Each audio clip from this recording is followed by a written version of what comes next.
Welcome to our journey through Numbers chapter 22.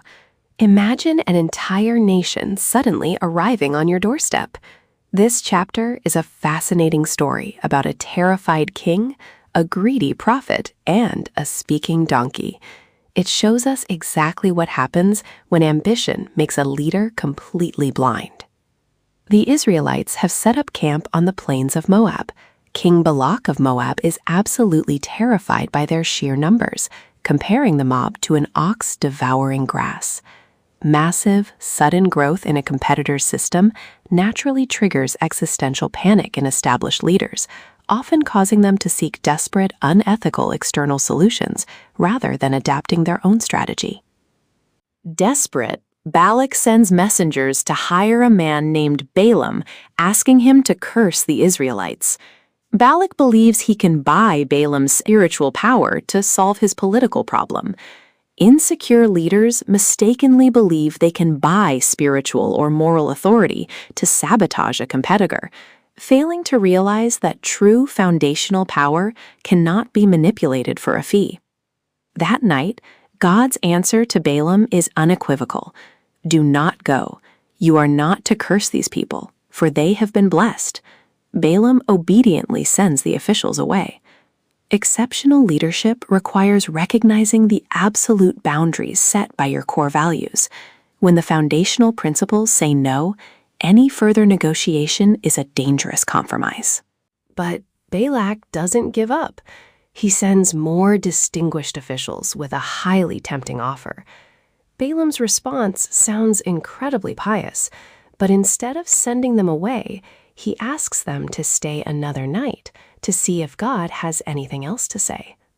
Lingering near a closed door reveals a divided loyalty.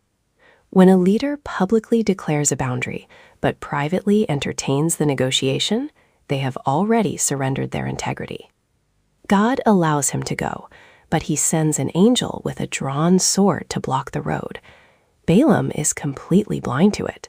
Only his loyal donkey sees the threat and bolts into a field, prompting an angry Balaam to beat her. Ambition creates fatal blind spots. A leader consumed by the prospect of a massive reward will completely fail to see the catastrophic systemic threats standing right in front of them. After crushing Balaam's foot against a wall, the donkey finally just lies down. In a massive fit of rage, Balaam beats her again.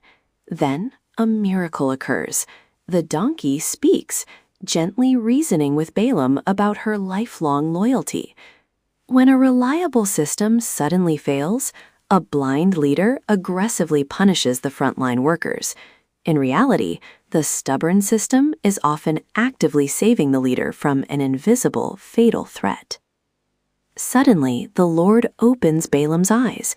He finally sees the terrifying angel and falls face down. The angel reveals a chilling truth. The donkey had actually been saving his life. True operational clarity often arrives only after a humiliating failure, forcing the leader to recognize that the friction they were aggressively fighting was actually the very boundary keeping them alive. When Balaam finally arrives, Balak immediately questions his delay, reminding him of the rich rewards waiting. But Balaam, thoroughly humbled, sets the record straight. I have no power to say whatever I want. I will speak only what God puts in my mouth. You cannot control the narrative of a truly aligned messenger.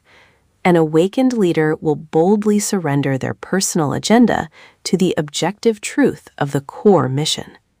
The stage is set, but the prophet knows his words belong entirely to the Lord.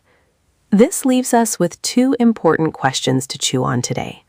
First, when your foundational values tell you no, do you close the door, or do you leave it open just in case a better offer comes along? And second, when the reliable donkey in your organization suddenly stops moving, do you beat it in frustration, or do you pause to ask what invisible danger it might be seeing? Take a moment, breathe, and let them sink in.